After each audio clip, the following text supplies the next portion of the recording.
pagi pemirsa, apa kabar Anda hari ini? Senang sekali kami dapat menjumpai Anda dalam Berita Papua. Saya Yuni Rumbarar bersama tim redaksi telah menyiapkan sejumlah berita menarik dan aktual untuk Anda. Berikut 3 berita utama kami.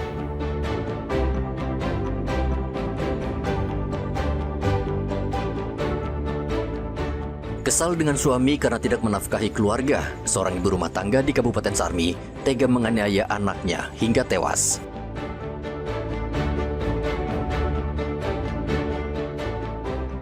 Diduga gangguan mesin, pesawat jenis karavan gagal mendarat dan tergelincir di Bandara Moses Kilangin, Timika.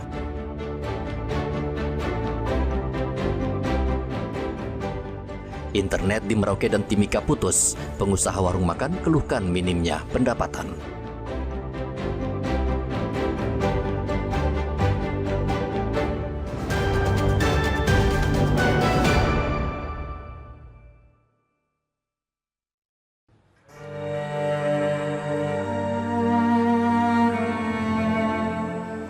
Cinta seharusnya melindungi, bukan melukai. Namun karena ego dan emosi, pelaku harus merasakan dinginnya jeruji besi. Siti Hardianti, wanita berusia 30 tahun itu tak berkutik ketika Satuan Reserse dan Kriminal Polres Sarmi menangkapnya pada hari Senin di Kampung Vietnam, Kabupaten Sarmi, Provinsi Papua. Ibu 3 anak ini menghabisi nyawa anaknya sendiri yang berusia 3 bulan lantaran kecewa dengan suami yang tidak memberikan nafkah. Pembunuhan terjadi pada hari Sabtu pagi.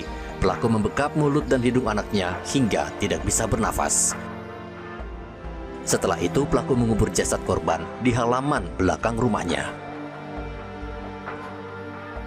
Usai membunuh korban untuk meyakinkan suami dan kerabat, pelaku mengarang cerita anaknya diculik orang. Keluarga akhirnya melapor ke polisi dan akhirnya perbuatan sang ibu terbongkar. Polisi mendatangi rumah pelaku dan mencurigai gundukan tanah di belakang rumahnya. Setelah dibongkar, polisi menemukan jasad anak pelaku di dalam gundukan. Dalam hal ini anggota Satreskrim Polres Sarmi kemudian mengevakuasi korban yang berada di dalam galian tanah tersebut dan membawanya ke Puskesmas Sarmi guna memastikan penyebab kematian. Selanjutnya waktu kematian serta ada atau tidaknya tanda-tanda kekerasan yang dialami oleh korban.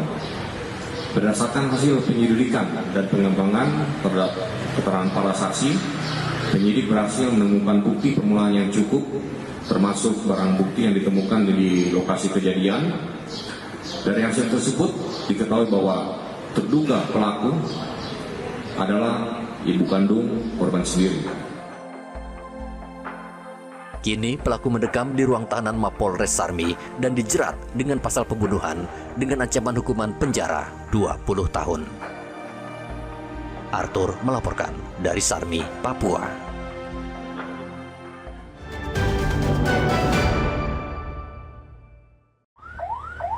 Pesawat milik maskapai Bunga Persada jenis karavan PAC 750 dengan nomor registrasi PKSNU gagal mendarat di Bandara Moses Kilangin, Timika pada hari Senin. Insiden ini terjadi sekitar pukul 15.30 waktu Indonesia Timur saat pesawat yang diterbangkan oleh pilot Yosep berusaha mendarat di Bandara Moses Kilangin. Sebelumnya, pesawat tersebut baru saja menyelesaikan penerbangan dari Bandara Aminggaru, Kabupaten Puncak. Setelah mengantarkan barang, pesawat kembali tanpa penumpang. Saat pesawat mendarat, tiba-tiba gagal mendarat dengan mulus dan terpaksa melakukan pendaratan darurat di luar area bandara. Setelah dia drop crash di puncak, turun dalam keadaan kosong. Pilot sama kopilot saja.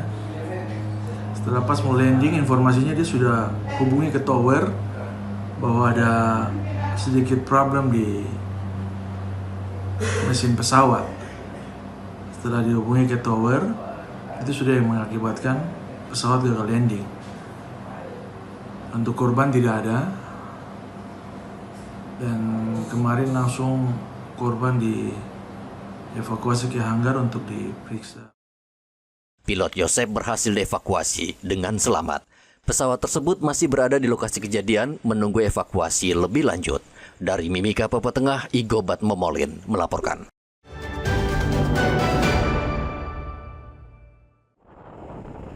Putusnya jaringan internet di Merauke telah menyisakan cerita kelam bagi masyarakat, khususnya bagi mereka yang mengandalkan koneksi tersebut untuk memperoleh penghasilan sehari-hari. Salah satunya adalah Buyung, seorang pemilik warung ikan bakar yang merasa sangat terdampak dengan matinya layanan internet. Wajar saja merugi karena warung makannya banyak mendapat orderan dari pengemudi daring. Dulunya sempat juga orang pesan makanan lewat WA juga. Sempat Cukup banyak juga ya. ya sedangan lah. Oh gitu. Nah sekarang ini kan jaringan tidak ada. Nah seperti apa nih untuk pesanan sekarang ini? Aduh, agak mulai banyak berkurang. Berkurang ya? Ya, Termasuk penghasilan juga di warung berkurang juga. Berkurang ya, juga. masuk berkurang lah. Menurut Sampai berapa persen turunnya itu Pak Buyung? kurang lebih 30%. 30% ya. Nah apa harapan Pak Buyung dengan pemerintah terkait dengan jaringan hilang ini? Maunya seperti apa? Cepat difungsikan kembali? Ya maunya cepat difungsikan kembali. Selain itu, para sopir truk seperti Andrian juga merasakan dampak serupa. Mereka biasa menggunakan internet untuk memantau rute dan berkomunikasi dengan pengirim barang, namun kini mereka kesulitan untuk melakukan hal tersebut. Pakai juga ya, tapi sekarang tidak ada itu kan? Ya. Nah, dibanding dengan tidak ada internet dengan sekarang ini ada internet itu gimana? Apakah ada perubahan pencarian? Memang kalau ada internet kan kami bisa dapat 10.000 dari bisa jual-jual online. Dengan begitu kita bisa ada penghasilan dari internet itu. Tanggal 5 katanya Telkom sudah kembali berfungsi internet ini. Abang seperti apa maunya Bang? Harus sudah secepatnya. Secepatnya ya? Bela agak tambah repot nanti yang kita jualan. Matinya jaringan internet ini tentu saja berdampak pada ekonomi masyarakat Merauke. Dan kini banyak yang berharap agar masalah ini segera teratasi untuk kembali melanjutkan aktivitas ekonomi mereka yang terganggu. Telkom saat ini masih berusaha memperbaiki kabel optik yang terputus di perairan Sorong dan Merauke. Diperkirakan awal September, internet di Merauke sudah normal. Dari Merauke, Papua Selatan, Muhammad Ridwan melaporkan.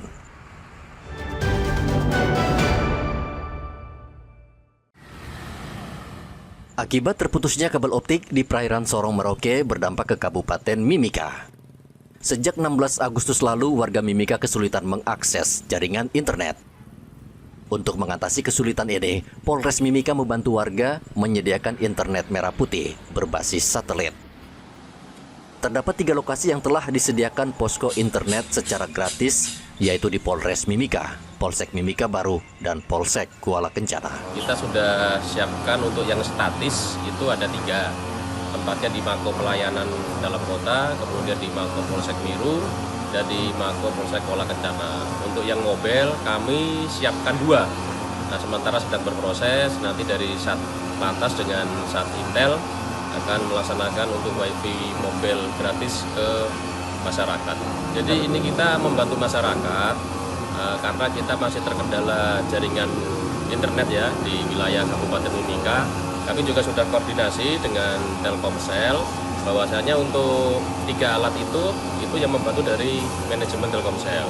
Kemudian yang 2 itu kita swadaya sendiri untuk kita pergunakan masyarakat. Kepada masyarakat Kabupaten Mimika bisa memanfaatkan dengan bijak dan sebaik-baiknya wifi yang sudah kita persiapkan. Namun dari stakeholder atau pemerintah daerah itu juga sedang menyiapkan wifi corner. Warga diimbau tidak melakukan unjuk rasa berlebihan karena terputusnya jaringan internet di Merauke dan Timika murni karena faktor alam. Menurut Kapolres, jaringan internet Telkomsel diperkirakan akan kembali normal pada tanggal 5 September mendatang. Dari Mimika, Papua Tengah, Igobat Momolin melaporkan.